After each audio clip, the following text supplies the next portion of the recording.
मैं मर जाऊंगा तब तुम मुझसे प्यार करोगे। जी हाँ, हमारे आज के कहानी का नाम है everyone loves me when I am dead. तो कहानी की शुरुआत में हम एक बूढ़ी औरत को देखते हैं। वो मर चुकी थी लेकिन अपनी कहानी वही बता रही थी। वो बताती है कि मैं पूरे 3 साल से मरी पड़ी हूँ। ये बिल्ली 1 महीने से हर रोज मुझे चाट रही है, लेकिन किसी को भी इसका पता नहीं। जो लोग उन्हें कुछ महीनों से कॉल कर रहे हैं वो है कंपनी वाले या फिर कोई स्कैमर। अब हम एक बैंक का सीन देखते हैं जहाँ सेन नाम का एक आदमी बहुत खुश था क्योंकि आज उसे फेयरवेल पार्टी दी जा रही थी। वही बैंक के दफ्तर में पेट नाम का एक लड़का अपने सीनियर का काम कर रहा था क्योंकि उसके सीनियर को एआई यूज करना नहीं आता था और ये बात पेट किसी से ना कहे, इसीलिए तो नाम का वो सीनियर उसे पैसे भी देता था। तो वो कहता है कि ये एआई है ही ऐसी चीज जिसकी वजह से गधे घोड़े सब बराबर हो गए हैं। इधर सेन स्पीच देना शुरू करते हैं। वो बताते हैं कि मैं यहाँ तब से काम कर रहा हूँ जब बैंक के जमीन पर फार्मिंग होती थी। वो इमोशनल हो जाते हैं और कहते हैं कि तुम लोग एआई की वजह से मुझे निकाल तो दोगे, लेकिन उन कस्टमर का क्या जो सिर्फ मेरे वजह से इस बैंक में आते हैं। मैं धीमा जरूर हूँ लेकिन मैंने अपनी पूरी जिंदगी इस बैंक को दे दी। मैंने जब काम स्टार्ट किया था तब ये कंप्यूटर भी नहीं था। मैंने ना जाने कितने लोगों की पर्चियां अपने हाथों से भरी है। वो बैंक मैनेजर से रिक्वेस्ट करता है कि मैं एआई सीख लूंगा, लेकिन प्लीज तुम ऐसा मत करो। इस उम्र में मैं अपने और अपने परिवार का खर्च कैसे उठाऊंगा। लेकिन वो कहता है कि मैं कुछ नहीं कर सकता, तुम काम ही इतना धीमा करते हो। इसके बाद गुस्से में वो एक बैग उठाकर बैंक के एक एलईडी पर मार देता है। फिर वो जाने से पहले तोह को समझाता है कि ये लोग मेरी तरह तुम्हें भी निकाल देंगे, तुम जरा बचकर रहना। इसके बाद वो उसे अपना डेबिट कार्ड देते हैं और कहते हैं जो भी नुकसान मैंने किया है उसका भरपाई मेरे अकाउंट से कर देना। अब अगले सीन में हम देखते हैं कि तो जब अपने घर जाता है तो उसकी बीवी उसके पॉकेट में एक जीपीएस ट्रैकर डालकर उसे वहां से दूर जाने को कहती है। वो उस जीपीएस के सिग्नल को चेक करना चाहती थी। फिर वो उसे बताती है कि हम इसे स्नो के बैग में डाल देंगे ताकि उस पर नजर रख सके। साथ ही वो उससे कल घर जल्दी आने को कहती है क्योंकि कल उन्हें स्नो यानी कि उनकी बेटी को डॉक्टर के पास ले जाना था। तो और उसकी बीवी अपनी बेटी को लेकर बहुत ही पॉजिटिव थे। दरअसल तो की वाइफ जल्दी मां नहीं बन पा रही थी, बार बार उसका मिसकैरेज हो रहा था जिस वजह से वो बहुत दुखी रहने लगी। लेकिन डॉक्टरों के टेक्नोलॉजी और उनकी प्रिकॉशन की वजह से स्नो किसी तरह इस दुनिया में आई, जिसके बाद उन दोनों ने डिसाइड किया कि वो उसे दुनिया की सारी खुशियां देंगे और बाकी पेरेंट्स से बेहतर उसका ख्याल रखेंगे। अब स्नो 6 साल की हो चुकी थी, इसीलिए उसके मॉम डैड चाहते थे कि वो देश के सबसे बेस्ट स्कूल में पढ़े जिसका नाम था पटाया इंटरनेशनल कॉलेज। इस स्कूल में बहुत अच्छी अच्छी फैसिलिटी थी। तो वहीं बॉलिंग कर रहा था तभी पेट वहाँ आता है। वो बैंक के किसी काम से आया था तो उसे सिग्नेचर करवाने के लिए। पेट पूछता है कि ये स्कूल है या अमीरों का अड्डा। फिर तो पेट से कहता है जरा पता करो तो किसने कितना डोनेशन दिया है। पेट पता करने के लिए निकल जाता है।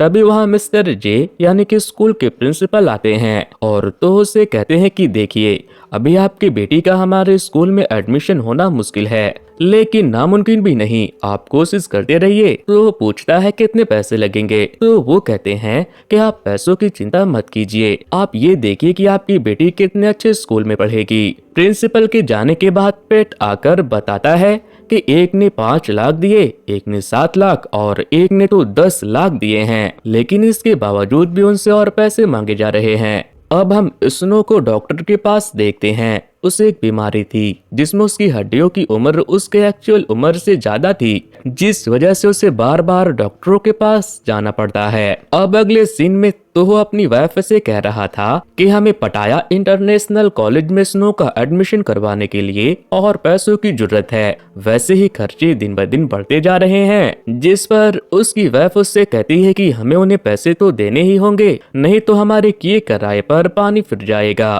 फिक्र मत करो, सब ठीक हो जाएगा।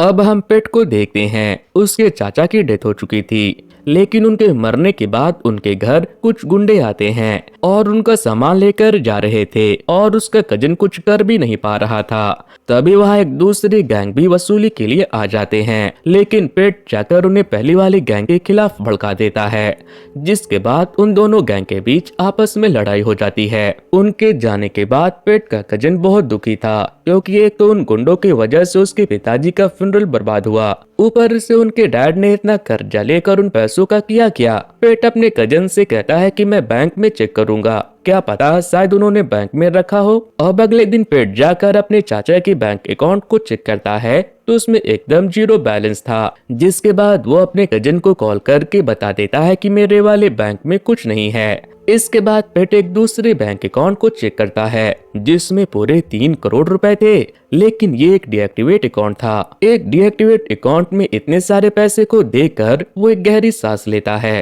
पेट की नजर इस अकाउंट पर बहुत पहले से थी। फिर रात को तो जब अपना काम खत्म करके घर जा रहा था तभी उसके बॉस वोट वहां आते हैं और उसे अपने हिस्से का काम करने को कहते हैं, क्योंकि उन्हें काम से बाहर जाना था तो उसे मना नहीं कर पाता। वो प्रमोशन के लालच में हर बार वुड का अधूरा काम कंप्लीट करता था।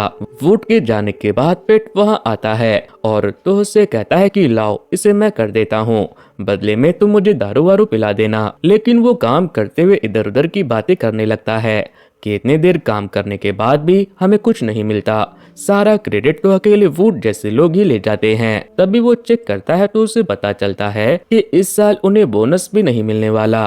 पेट कहता है कि वुड को जब काम होता है तो कहता है कि हम परिवार हैं, लेकिन जब पगार बढ़ाने की बात आती है तो सौतेला बन जाता है।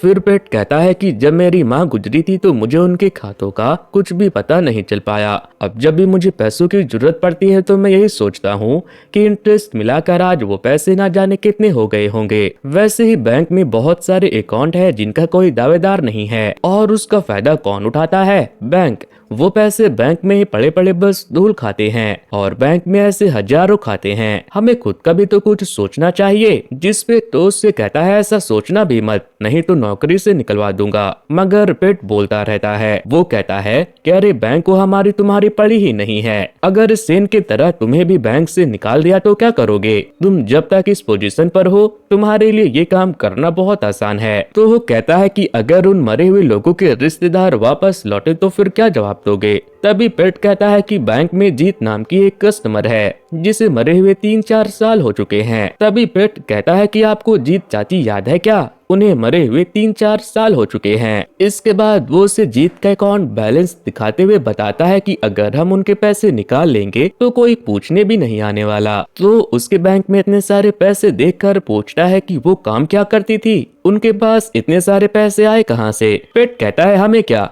कोई आज तक पूछने ही नहीं आया। इन पैसों से तुम अपने बच्चे का भविष्य बना सकते हो। लेकिन तो उसे मना कर देता है, कहता है निकलो यहाँ से, और तभी से इन बैंक की छत से कूदकर वहीं अपनी जान दे देता है। जिसके बाद तो बहुत डर जाता है। उसके फ्यूनरल पर तो को अपने परिवार की बहुत फिक्र होती है। फिर जब वो अगले दिन काम पर आता है तो वो खुद से मिस जीत के बैंक बैलेंस को चेक करता है और फिर उनके डीएक्टिवेट अकाउंट को एक्टिवेट कर देता है। इसके बाद वो पेट से कहता है कि थोड़ी थोड़ी रकम करके निकालो, नहीं तो वोट को पता चल जाएगा। पेट कहता है कि मैं बस 2000 ही निकाल सकता हूँ, इससे ज्यादा की परमिशन के लिए मुझे तुम्हारी जरूरत पड़ेगी। लेकिन तो उसे 2000 ही निकालने को बोलता है। फिर रात को पेट उन 2000 से एक बियर और चकना लेकर तो उससे मिलता है और उससे कहता है कि इतने में इतना ही मिलेगा, हम लोग पूरे पैसे कब निकाल पाएंगे? मुझे एक रोल्स रॉयस ठीक करानी है। जिस पर तो हंसने लगता है। इसके बाद जब पेट वहां से जाने लगता है तो कुछ लोग आकर उसका एक्सीडेंट कर देते हैं और उसे मारने के बाद कहते हैं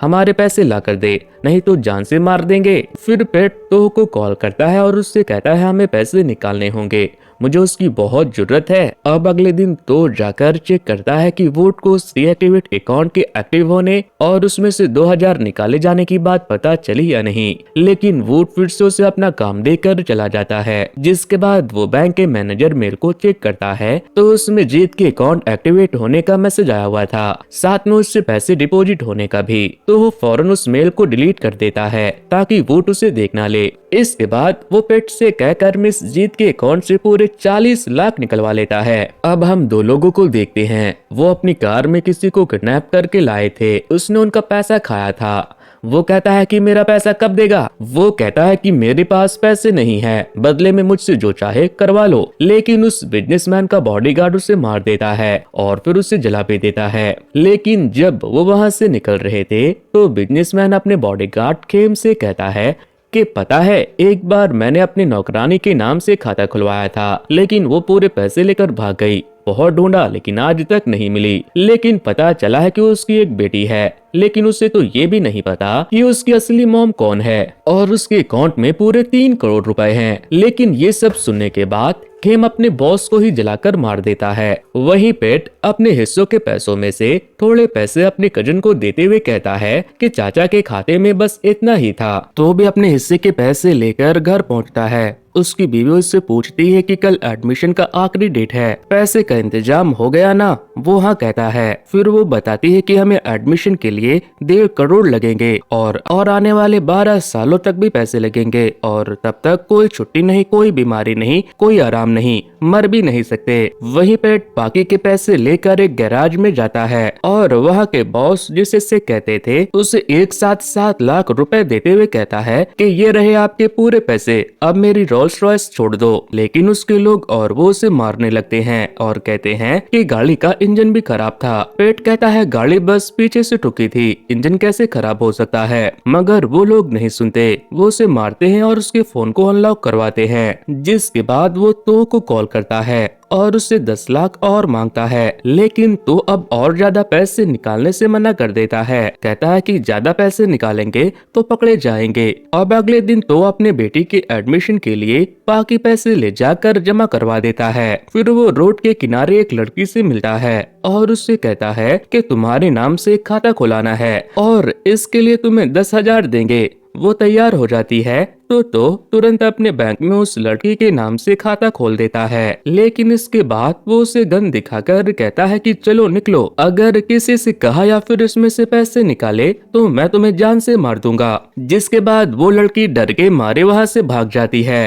इसके बाद तो जाकर उस लड़की के अकाउंट में बाकी बचे पैसे डिपॉजिट करवा देता है ताकि किसी को पता न चले कि उसके पास इतने पैसे कहां से आए। इधर हम खेम को देखते हैं, वो वोडका नाम की एक लड़की से मिलने के लिए जाता है, लेकिन वोडका को लगता है कि ये उसका पार्लर का कोई कस्टमर होगा। खेम भी पहले उसके कस्टमर की तरह ही रिएक्ट करता है, लेकिन फिर कहता है मुझे तुम्हारी असली माँ के बारे में कुछ बात करनी है। वो मेरे मालिक के करोड़ों रुपए लेकर फरार हो गई थी, लेकिन अब सिर्फ तुम ही हो जो उसके खाते से पैसे निकाल सकती हो, क्योंकि वो मर चुकी है। लेकिन अब सिर्फ तुम ही हो जो उसके खाते से पैसे निकाल सकती हो। वोडका बताती है कि मेरी माँ मुझे पैदा करके छोड़ गई थी क्योंकि उनके पास मुझे पालने के लिए पैसे नहीं थे। उन्होंने मुझे मेरी आंटी के पास छोड़ दिया था, और मेरी मॉम ने जो तुम्हारे बॉस के पैसे लिए थे मैं उसे तुम्हें दिला दूंगी। मुझे हराम के पैसे में कोई दिलचस्पी नहीं है। इसके बाद वो लड़की खेम के साथ जाने के लिए तैयार होने लगती है, लेकिन जाने से पहले वो अपने साथ कुछ इंजेक्शन भी रख लेती है। अब अगले सीन में हम देखते हैं कि तो के बेटी की उस बड़े से स्कूल में एडमिशन हो गया था, तो बहुत खुश था।